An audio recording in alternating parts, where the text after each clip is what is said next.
안녕하세요. 저는 한결국어학원의 명일여고를 맡게 된 강선민이라고 합니다. 반갑습니다. 오늘 이제 예비 고1 학생들 중에 명일여고를 이제 배정받은 학생들을 위해서 내신의 경향이 어떤지 설명을 좀 미리 드리고자 이렇게 영상을 찍게 되었는데요. 아마 2025학년도에는 변화가 좀 많아서 걱정되는 부분들이 좀 많으시긴 할 거예요. 일단 대표적으로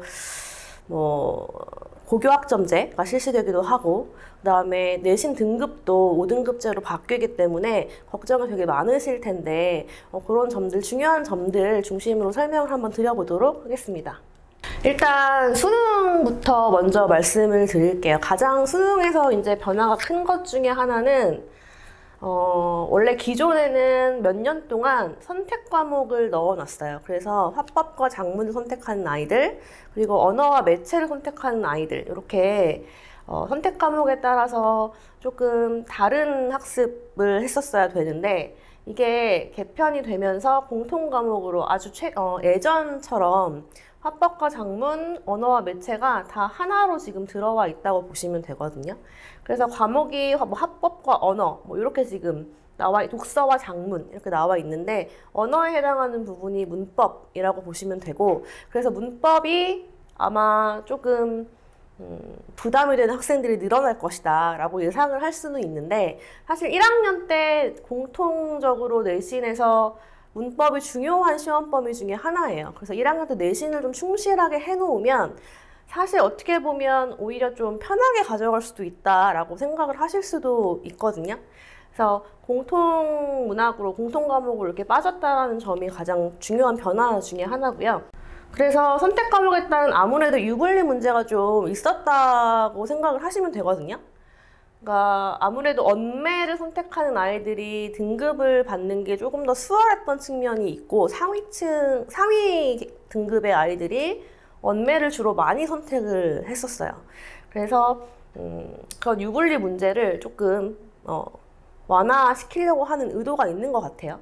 그래서 모두 동일한 내용과 기준으로 평가하고자 하는 의도로 이렇게 융합형 수능 체계로 개편되었다고 보시면 되고, 그리고 내신에서의 이제 가장 큰 변화가 이제 등급이 5등급제로 바뀌는 점인데요. 기존에는 9등급, 아시다시피 9등급제였고, 지금 이제 2025년도부터는 5등급제로 바뀌게 됩니다.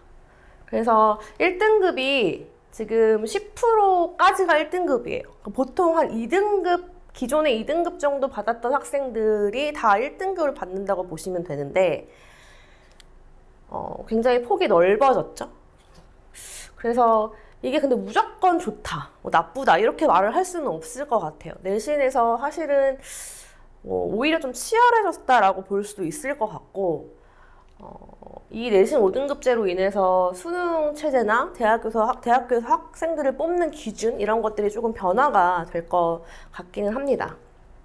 바뀌면서 등급 기준은 완화가 되었고, 그래서 내신에서의 변별력을 확보하는 게 나름 학교에서는 굉장히 많이 애를 쓰겠지만 어쨌든 확보가 어렵다라는 거고, 그리고 2등급 안에는 들어와야 사실은 수도권 대학에 진학이 가능하고, 상위권 대학에 진학을 하기 위해서는 무조건 1등급은 받아야 되는 그런 상황에 지금 놓여 있는 거라고 볼 수 있고요.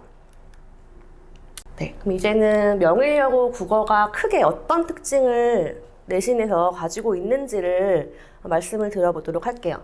명일여고는 일단 기존에 저는 한 2, 3년 개년 정도를 분석을 해서 말씀을 드리는 건데, 사실 이번에 교과서 자체가 바뀌고, 그 다음에 수능 과목들도 개편이 조금 되면서, 사실 학교에서 기존대로 갈지 아니면 조금 변화를 줄지에 대해서는 조금 지켜보기는 해야 될 것 같아요. 수업을 일단 시작을 해보고 이제 상황을 판단을 해야 될 것 같지만, 기존의 한 2, 3개년을 기준으로 말씀을 드리면 일단 외부 문제, 외부 지문의 출제가 굉장히 많다는 게 가장 큰 특징 중에 하나예요. 그래서 교과 내용뿐만이 아니라 외부 작품들이 굉장히 많이 출제된다. 물론 학교에서 프린트물로 어느 정도의 범위를 정해주기도 하지만 학교에서 언급하지 않은 외부 작품들이 꽤 많이 나오기도 하거든요. 그래서 그거에 대한 대비를 좀 잘 해야 된다라고 하는 거고, 그런 외부 문제, 외부 지문 같은 경우에는 문학에서 가장 많이 나오게 돼요. 그래서 그 문제 유형들은 사실은 내신형 문제라기보다는 수능형 문제가 훨씬 더 많은 비중을 차지하고 있어요. 그리고 서술형 문제의 출제 비중이 상대적으로 좀 낮은 편이거든요. 근데 이거는 지금 올해 어떻게 될지는 좀 지켜봐야 될 것 같기는 합니다. 왜냐하면 2022학년도 개편 내용 자체가 아이들에게 뭔가 논리력이나 아니면 서술적인 능력 이런 것들을 좀 더 키워야겠다라고 하는 목표를 학습 목표로 삼고 있기 때문에 서술형 문제는 조금 늘어날 가능성도 있기는 한데 조금 지켜봐야 될 것 같습니다. 그래서 특징에 대해서 좀 세부적으로 한번 살펴보면 외부 지문 같은 경우에는 문학에서 교과서 외 작품을 다수 출제하는 경향이 있어요. 그래서 문학 문제에서 특히 변별력이 높아진다고 보면 되고, 근데 이건 대비를 할 때 수능적인 감각을 좀 키우는 게 가장 중요하거든요. 그래서 평소에 국어 공부를 수능 모의고사 공부를 좀 충실하게 한 학생들, 그래서 국어의 어떤 좀 통합적인 사고가 좀 필요한 그런 문제가 많이 나오기 때문에 평소에 공부를 좀 충실하게 해놓는 게 사실 가장 중요하다고 보시면 되고, 그래서 작가와 주제, 뭐 이런 연계 작품 같은 것들을 통해서 문제를 좀 예상을 해볼 수가 있어요. 그렇게 대비를 시키게 될 거고요. 그래서 문제가 어떤 식으로 출제되는지 그냥 간단하게 제가 예시 문제를 한 문제 정도씩 넣어 놓은 건데요.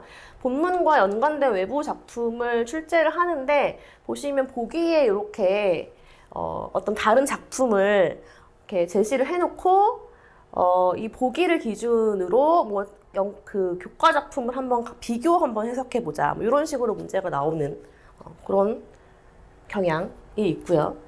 그리고 아예 제시문 본문 자체에서 외부 작품을 같이 넣어놓고 문제를 출제하는 경우도 존재합니다.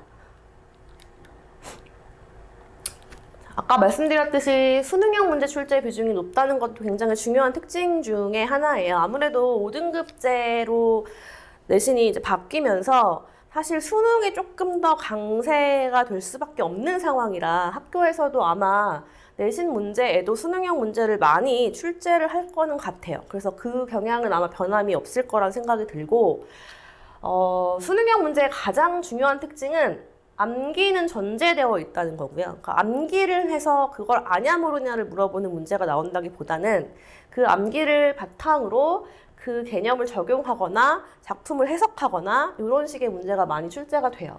그래서 단순 암기를 하는 문제는 출제가 거의 되지 않는다라고 보시면 될 것 같고요. 문제를 제가 분석해 보니까 절반 이상은 수능형 문제라고 보시면 될 것 같아요. 절반도 훨씬 넘는 문항수가 거의 수능형 문제에 가깝다고 보시면 되고, 그래서 조금 읽어야 될 게 많은 문제 중에 하나예요. 수능형 문제이면서 읽어야 할 거리들이 많고 선택지에도 외부 시들이 많이 나와 있는, 그래서 사실 시간 배분을 연습을 하는 것도 내신을 잘 보는데 좀 중요한 변수가 될 것 같기는 합니다. 그래서 보기를 기준으로 작품 해석하는 문제가 대표적인 수능형 문제고, 이런 문제가 문학 작품의 경우에는 꽤 많이 출제가 된다고 보시면 되고,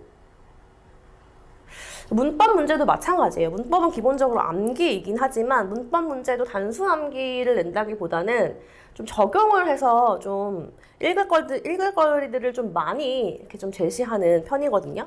단순 암기는 기본이고, 그 암기를 바탕으로 실제 어떤 어휘들에 좀 적용해서 풀어보는 그런 문제를 내는 편이라서 문법 문제도 수능형 문제로 주로 출제가 된다. 그래서 전체적으로 아까 말씀드렸지만 평균 문제가 한 25문제는 좀 적고요. 근데 25문제가 나온 적도 있어요. 28문제, 7, 8문제 정도가 나온다고 보시면 될 것 같은데, 서술형 비중이 굉장히 작은 편이에요. 그래서 뭐 한 2문제 정도가 출제된다고 보시면 되는데, 그 2문제도 문법에 조금 더 비중이 높거든요. 그러니까 출제가 된다면 문법에서 출제될 확률이 높기는 한데, 이거는 그동안의 경향을 제가 분석해 봤을 때 이렇다는 말씀이고, 아까도 말씀드렸지만 교과서도 바뀌고 그 다음에 교육안도 개편됐고 한 만큼 조금 이거는 지켜봐야 될 상황인 거는 같습니다. 그래서 문법 같은 경우에서 서술형이 주로 단답의 형식으로 많이 나와요. 그러니까 물론 읽을 거리는 많이 주고 그 다음에 여러 가지를 쓰게 되어 있지만 뭐 문장형으로 완성해서 서술하라는 문제보다는 뭔가 단답형 형식의 서술 문제가 주로 나오기는 했어요. 이유는 시간 배분 때문에 그럴 것 같아요. 앞에서 보셨듯이 읽을 거리가 굉장히 많은 시험지이기 때문에 서술형에서 너무 많은 것들을 아이들한테 써내라고 하면 시간 배분이 좀 안 될 수 있거든요. 그래서 그런 거를 좀 고려한 시험지이지 않았을까라는 생각을 해봅니다. 그래서 내신을 그러면 어떻게 대비를 할 것인지에 대해서 이제 말씀을 한번 드려볼게요. 일단은 첫 번째로 아무리 수능형 문제가 나온다고 해도 시험 범위가 정해져 있고 교과서에 해당 지문이 내용이 있기 때문에 당연히 교과서의 내용은 굉장히 꼼꼼하게 학습을 해야 되고요. 그리고 자습서와 평가 문제집을 기준으로 그런 교과서 학습이 얼마큼 잘 수행되어 있는지 기본 문제를 확인을 해야 되고 수능형 문제가 많이 나온다고 말씀을 드렸잖아요. 당연히 심화 문제도 풀어야 되겠죠. 이 심화 문제 풀이를 통해서 외부 지문을 대비하는 훈련을 주로 하게 될 거예요. 그리고 직전 보충이라고 해서 시험 전날에 대표적으로 하는 일은 총정리 그리고 학교 기출문제를 한번 풀어보는 것. 근데 학교 기출 문제 같은 경우에는 사실 교과서가 바뀌기 때문에 전에 전학년도 거를 기준으로 기출 문제를 풀기가 좀 어려운 측면이 있어서 뭐 예상 문제를 풀린다든지 아니면 기존의 기출 문제 스타일을 좀 변형해서 문제를 좀 풀려본다든지 하는 방식이 될 거는 같아요. 그래서 첫 번째 단계가 이제 교과 내용 학습이라고 볼 수 있는데 일단 지문 분석을 굉장히 철저히 하고요. 그리고 학교 필기, 프린트물 이런 것들을 좀 꼼꼼하게 챙겨서 외부 지문도 좀 대비를 철저히 할 수 있고 그다음에 학교에서 중요하다고 생각하는 것들을 좀 정확하게 짚을 수 있는 그런 학습을 교과 내용 학습에서 이제 하게 되고요. 기본 개념에 대한 암기 테스트는 거의 매 시간 이루어지게 될 것인데 뭐 문법 같은 경우에는 특히 매 시간 안법 테스트를 진행을 하게 될 겁니다. 그리고 자습서 평가 문제집 풀이는 기본적으로 이제 해야 되고 그걸 통해서 교과 내용을 얼마큼 숙지하고 있는지를 점검하게 되고요. 그리고 내신형 이제 기본 문제. 그러니까 아무리 수능형 문제가 많이 나와도 내신형 기본 문제는 당연히 출제가 되게 되거든요. 내신형 기본 문제라고 하는 건 뭐 기본적인 단어를 물어보는 그런 어휘를 물어보는 문제라든지 아니면 뭐 맥락적인 의미를 파악하는 문제라든지 아니면 뭐 문학 같은 경우에는 기본 개념 같은 걸 물어보는 문제라든지 그런 문제들은 기본적으로 나오기 때문에 자습서랑 평가 문제집을 통해서 그런 기본 문제를 절대 틀리면 안 되는 문제를 어느 정도 이제 맞출 수 있게 훈련을 하게 됩니다. 그리고 심화 문제 같은 경우에는 그동안 기출문제 베이스로 되어 있는 그런 수능형 문제가 위주로 나가게 될 거고 그 문제에는 다양한 외부 지문들이 같이 들어가 있을 거예요. 그래서 연계 지문을 대비하는데 굉장히 중요한 과정이라고 보시면 될 것 같고요. 마지막 단계에서는 전체 주요 내용을 정리하고 학교 기출문제나 예상문제 같은 것들을 풀어보는 시간을 통해서 일단 다시 이제 기본적인 개념으로 좀 돌아가서 뭔가 잊어버릴 수 있었던 기본 개념을 좀 다시 다지고 기출문제 같은 것을 통해서 실전을 대비하는 이런 과정을 통해서 내신을 학생들이 치르게 될 거예요. 저랑 공부하는 학생들이 어떠한 특징을 가지고 공부를 하게 될 것인가를 좀 말씀을 드리면 일단 과제는 매일 과제라는 형식으로 제가 나가게 될 건데 저는 국어에서 가장 중요한 거는 조금씩 매일 공부하는 거라고 생각하거든요. 물론 다른 과목 때문에 수학에 치이고 영어에 치여서 매일매일 국어 공부를 뭐 2시간, 3시간씩 하는 건 불가능하다는 걸 잘 알고 있어요. 그래서 하루에 뭐 한 30분씩이라도 문제를 푸는 게 혹은 내용을 점검하는 게 무엇보다 굉장히 중요합니다. 그래서 절대로 하루에 몰아서 혹은 하루 이틀에 몰아서 숙제를 할 수 있는 양은 안 될 거예요. 그리고 누적 학습을 시키는데 누적 학습이라는 건 뭐냐면 시험 범위가 상당히 많아요. 그러면 진도를 나가는 상황에서 그 전에 진도를 아이들이 잊어버릴 수 있기 때문에 그 전에 배웠던 것도 문제를 통해서 계속 누적으로 문제를 풀 수 있게 문제가 나갈 거예요. 그러니까 사실 첫 시간에는 숙제가 가장 적을 것이고 점점 숙제가 조금씩은 늘어날 수 있겠죠.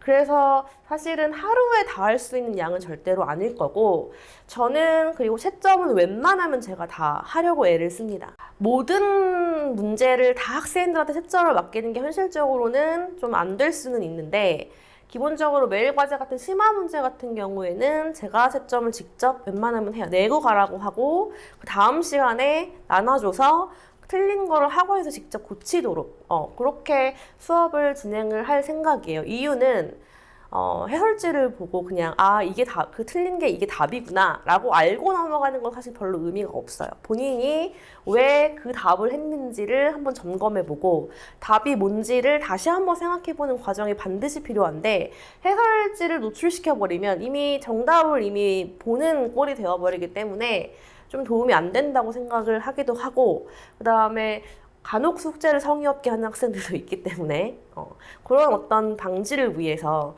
채점을 웬만하면 제가 하고 해설지는 나중에 그 문제를 틀린 것까지 스스로 고쳐보고 난 후에 제공을 하는 방식으로 수업을 진행을 합니다. 그래서 그런 과정을 거치면 사실 개별 학생들한테 좀 밀착적으로 시험 대비를 시킬 수 있다는 장점이 또 존재를 해요. 왜냐하면 학생들마다 뭐 약한 부분이 조금씩 다르기 때문에 제가 채점을 직접 하다 보면 학생들의 특성을 좀 빨리 파악할 수 있거든요. 그런 장점도 있어서 학생들에게 조금 밀착 대비를 가능하게끔 하기 위해서도 최대한 해설지를 늦게 오픈하고 있어요. 그래서 아까도 말씀드렸지만 예전 진도 문제까지 누적으로 과제를 제시함으로써 장기 기억에 좀 도움이 될 수 있도록 유도를 하고 있고요. 해설지 따로 제공하지 않고 스스로 틀린 문제를 스스로 고친 추후에 해설지는 제공이 됩니다. 자발적으로 학습할 수 있는 이게 사실 저는 제일 중요하다고 생각해요. 왜냐하면 수능형 문제에서는 사실은 아무리 제가 예측한다고 해도 외부 지문 문제를 예측한다고 해도 사실 100% 예측이 되는 건 아니기 때문에 평소에 조금씩 수능적 감각을 키워야 되거든요. 근데 그거는 사고력을 조금씩 키워가는 게 가장 핵심이라고 생각을 해서 틀린 문제를 스스로 점검해보고 왜 틀렸는지를 생각해보고 이런 과정들이 굉장히 중요하다라고 생각이 됩니다. 그래서 이건 굉장히 중요한 부분이라고 할 수 있겠고요. 전체 수업 구성은 수업이 3시간 정도 진행된다고 봤을 때 한 90분? 약 90분 정도는 해당 진도를 나가게 되고요. 물론 요거는 시간은 조금 앞뒤로 조정은 가능은 한데 뭐 예를 들면 소설 같은 경우에는 좀 진도가 좀 내용이 많아서 수업이 주가 될 수도 있고 근데 진도를 시험 범위를 한 번에 확 나갈 수는 없기 때문에 90분 정도 교과 내용을 학습하고 기본 문제를 조금 풀어왔을 수도 있고 아니면 학원에서 어느 정도 풀릴 수도 있거든요. 그래서 채점과 질문하는 시간, 중요한 문제 점검하는 그런 시간을 갖고 그 다음에 심화 문제 같은 경우 과제 같은 거 체크할 때는 좀 개별적으로 좀 체크를 하기도 하고요. 그런 시간으로 한 3시간 정도의 수업의 구성이 됩니다. 그래서 사실 내신은 가장 중요한 건 관리가 철저하게 돼야 되는 거겠죠. 그래서 꼼꼼하게 그리고 관리를 굉장히 철저하게 하는 게 핵심이라고 할 수 있고요. 그래서 과제는 매일 과제로 조금씩 매일이라도 일주일 동안 7일 동안 매일 국어 공부를 할 수는 없어도 그래도 한 4, 5일 정도는 꾸준하게 문제를 한 30분, 40분 그리고 어떤 날은 1시간에서 2시간 정도 국어에 집중하는 날은 하루나 이틀 정도 만들고 나머지 시간들은 문제를 조금씩이라도 이제 풀어서 매일매일 숙제를 할 수 있게